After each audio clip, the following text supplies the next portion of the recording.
Welcome everyone to another video discussion of free answer writing practice by Vajiram and Ravi. In the month of January, we are going into the syllabus aspect of GS2 with prelims as focus, but we are doing mains answer writing practice. Today, we are going to see questions from Union, Executive and Legislature. Let us see the overview of those questions. The very first question is with respect to the understanding of structure of parliamentary committee and specifically how financial committees have helped in institutionalization of the parliament. The second question is with respect to how there are certain instances where we have seen the violation of separation of powers with respect to executive and legislature. So that is something we are going to see, that how it is a threat to the autonomy of the parliament in that question, and we will be specifically expanding to one issue which is with respect to the ordinance making power of president and what is the role of president with respect to resolving issues around the ordinance making power of president. So let us start with the very first question. Let's read the question together. Explain the structure of the parliamentary committee system. How far have the financial committees helped in the institutionalization of the Indian parliament? Now, if you see this question, you will understand there are basically two demands. Firstly, we have to talk about the structure of the parliamentary committee, as in what are different types of committees over there and what is the kind of composition for the same. Second, we have to talk about how far they have helped with respect to institutionalization of the Indian parliament. Now, when we are talking about how far, we will be talking about certain advantages as in certain kind of aid that they have helped with respect to the institutionalization of the parliament and also certain challenges. So we have 2 and 3 headings for this question. So if you understand what exactly is the demand, you can definitely imbibe the major points in the body. For the introduction, we can briefly talk about the parliamentary committee, and for the conclusion, we can talk about certain way-ahead points. So let us start with the introduction. In the introduction, you can briefly mention what exactly are the parliamentary committee. Basically, parliamentary committees are mini parliament in their nature. They help with respect to the study and analysis of different policies and make sure that the policies are inclusive as well as holistic in nature. If you understand the entire process of Indian democracy, you will understand the importance of parliamentary committees. Firstly, there are people who elect representatives to ensure their aspirations are realized. Those aspirations, when the elected members debate and discuss in the parliament, are to be turned into certain kind of legislatures or policy. Now, to make sure those policies are again inclusive and reflects the democratic nature, we have parliamentary committees in place. There are different kind of committees which we'll see in the heading 1 of the body, where we have to delve into the structure of the parliamentary committee system, and then post we will talk about different aspects as in their effectiveness and certain challenges. So that is all with respect to the introduction. You can briefly mention about the parliamentary committee over here. Let us move on to the body aspect. In the heading 1, you have the opportunity to talk about the structure as it is the very first demand.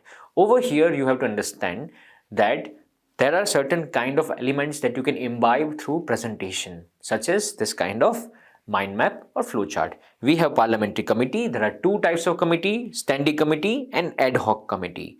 Further, if you divide the standing committees, you have 2 types.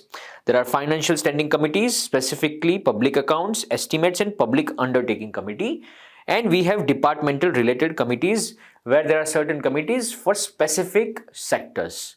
Now, in the comment section, kindly write what is the number of departmental standing committees and what is the composition, as in what is the composition of the members of Lok Sabha and Rajya Sabha.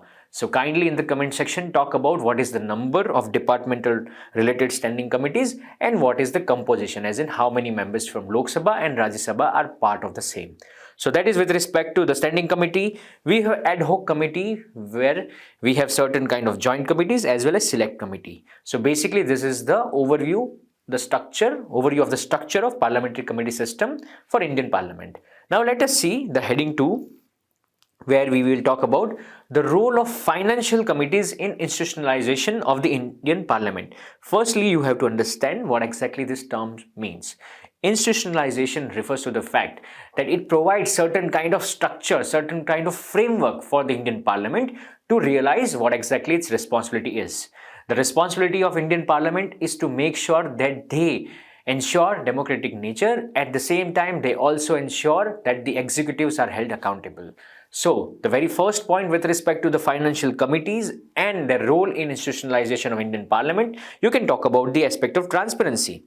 They examine government accounts to ensure they have transparency with respect to the expenditure. Over here, you can talk about how Public Account Committee, they have specific role in financial propriety and fund utilization, where they make sure that the funds are utilized in the right manner, and whenever there is an anomaly, they highlight the same.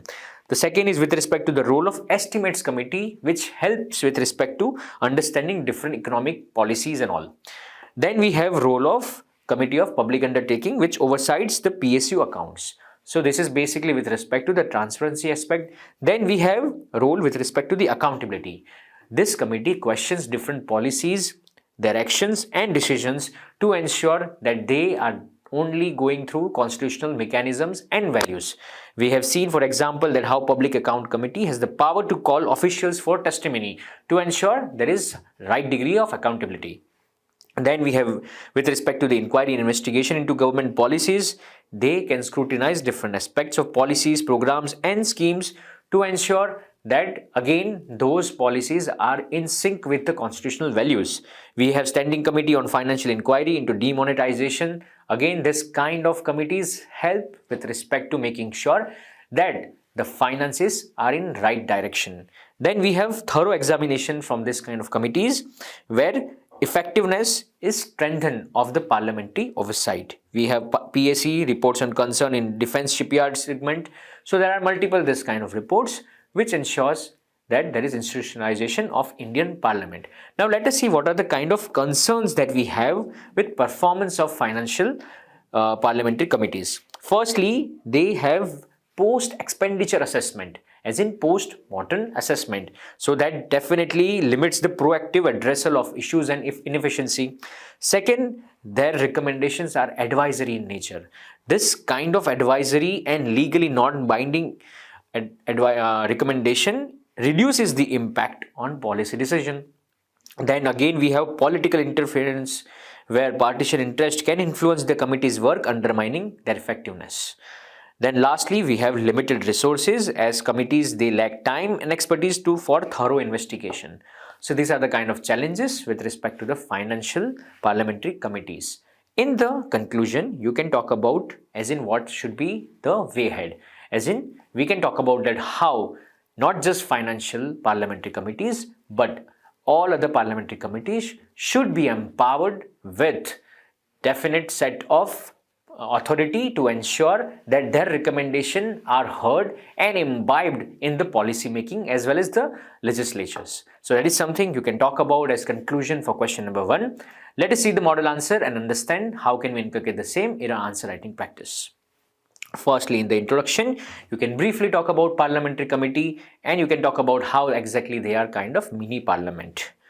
And then in the structure, you can give out a mind map where you can talk about different aspects of the parliamentary committees and their division. In the role, you can talk about firstly how exactly they are helping with respect to the institutionalization of Indian Parliament, give proof points for the same, and with respect to concern, you can list down 2-3 points to ensure what are the kind of challenges which are right now not helping with respect to the financial parliamentary committees for institutionalization of the Indian Parliament. And in conclusion, you can talk about the significance and how going ahead they must be strengthened to ensure that they provide the right framework and guidance for effective parliament work. So it is something for question number 1. Let us move on to question number 2. Let's read question number 2 together. Attempts by the executive to subvert the independent functioning of the legislature is a threat to the autonomy of the parliament. Examine. Now, if you read the question, we are talking and looking at certain kind of conflict between executive and legislature. In past, we have come across different kind of current affairs where we have seen that there are different executive actions. They bypass the independent functioning of legislature. Now that definitely violates the ideals of separation of power. So that is something you can understand the very crux idea of this question. So if you want to structure this question, you can start with the idea that Indian Constitution has certain kind of checks and balances with respect to separation of power, and for the same we have certain degrees of independence as in autonomy. However, there are certain instances where we have seen that violation with respect to the executive and legislature. In the body, you can start with different proof points about how exactly we have seen executive violating that ideals of separation of power and undermining the independence of legislature. In the heading 2 of the body, you can talk about certain solutions to ensure that how exactly going ahead certain kind of instances of separation of power are not violated, and in the last you can talk about the significance of the same, as in how there needs to be the independent functioning of the legislature. So that is all for the structure. Let us start with the introduction. In the introduction, you can start about the organs of government as well as separation of power. Over here, you can talk about that Indian Constitution has a very specific model of separation of power, which is checks and balances.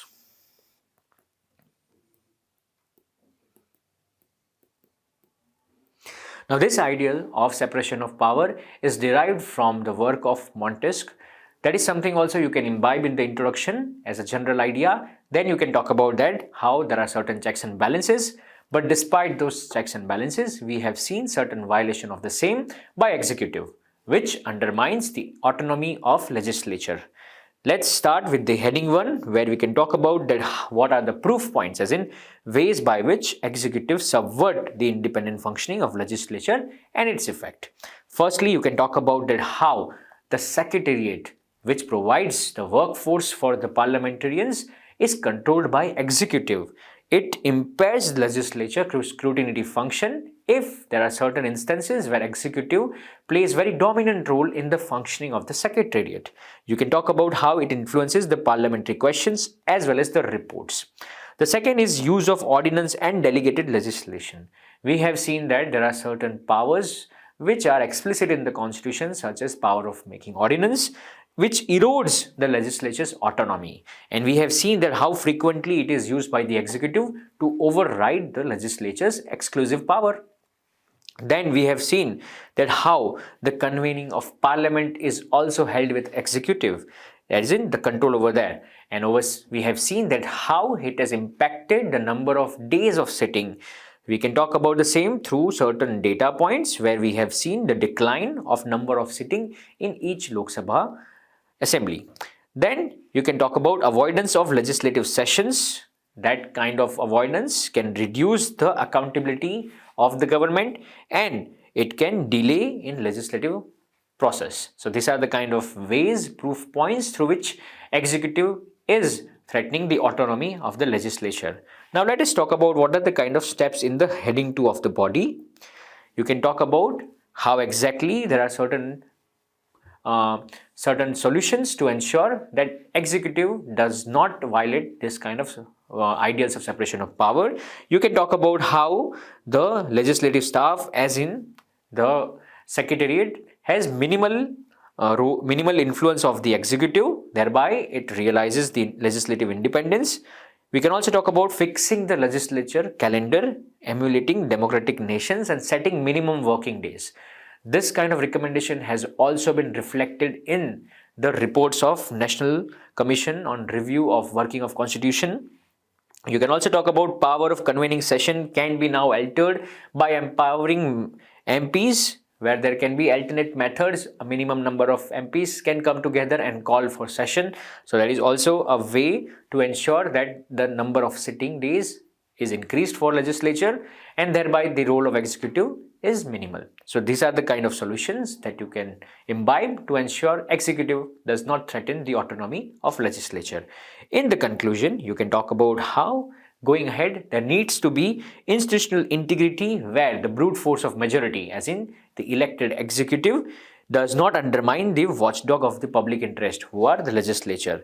That can be done by revamping and strengthening of the legislature and thus ensure that constitutional role of responsibility is realized. So this is all something you can talk about in the conclusion for question number 2.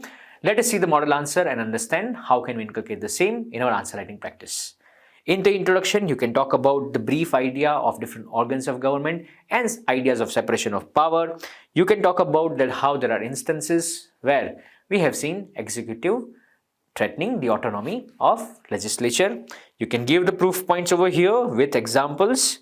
Then in the second heading, you can talk about certain solutions. Again, you can list down different proof points with substantiation. And lastly, in the conclusion, you can talk about the need, as in the going ahead, what we need to do to ensure that legislature autonomy is realized. So that is all for question number 2. In question number 2, we saw a specific aspect of ordinance. In question number 3, we will expand and understand the role of president for the same. So let us read the question number 3 together. Discuss issues arising out of the ordinance making power of the president. What role can the president play to resolve such issues? Now, again, as we talked about it, there are certain instances where executive threaten the autonomy of the legislature. This specific question will delve into the bigger idea and understand what exactly the problem is in depth. Now, if you see this question, you will realize how you can structure it. In the introduction, as we are talking about the ordinance making power of president, you can talk about what are the kind of articles that empower the president to exercise this kind of power. In the body, as we have to talk about the issues, we will be first delving in the heading 1. What are the kind of issues that arises out of this kind of ordinance making power of president? In the heading 2, we will talk about the role of president through which they can resolve this kind of issues. And in the conclusion, we can cite certain kind of judgments, which has again talked about how there needs to be certain kind of resolution for this kind of issue, and conclude your answer. So let us first start with the introduction. In the introduction, you can talk about Article 123 of the Indian Constitution and how it talks about the ordinance making power of the president. Ordinance making power is exactly what a legislature does, but through the executive route, as in making law, but through executive. So that is something you have to understand in the introduction and write it in 3 to 4 lines. In the body, we will talk about why exactly there are certain issues that arises out of the promulgation of ordinance by the president. Firstly, you can talk about that how it bypasses the legislature. Over here, you can talk about that the lawmaking aspect is specifically assigned to the legislature, and thereby if the president, who is part of the executive, if the ordinance making power is realized, then we have seen that it bypasses the legislature. It has certain ethical implication in the democracy. We have seen in past various ordinances were passed on which bypass the legislature, and that threatens the democratic ideals of the nation. Second, you can talk about how it infringes the separation of power. Again, over here, reflecting on the very first point, you can expand the same, that how bypassing the legislature is exactly the violation of separation of power. You can talk about the same, that how executive power comes in conflict with the legislative authority. Third, you can talk about that how it again bypasses the parliamentary discussion.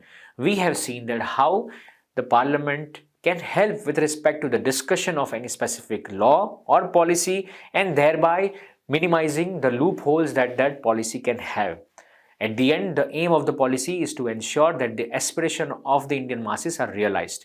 Thus, the discussion helps with respect to making inclusive policy. But if ordinance route is adopted, we will be looking at certain kind of discussions being avoided. Then we have also seen the issues with respect to cooperative federalism, where certain kind of ordinance with respect to the concurrent list can directly impact the states, say as in the federal nature of the nation. So we have seen that directly impacts that kind of issues also. Then we have seen the issues with respect to republication. Over here we have seen that how certain kind of ordinance are repromulgated, and because of the same, we have seen that how it bypasses the legislature. At the same time, it also violates the constitutional principles. So these are the kind of points that you can talk about in the issues arising by promulgation of ordinance. In the heading 2, as we have to see what exactly is the role of president to resolve such issue, we will highlight those points. You can firstly talk about that how the president can aid with respect to checking the constitutionality of the ordinance, where he or she, the president, can inspect what exactly is the nature of the ordinance and thereby go ahead with the same.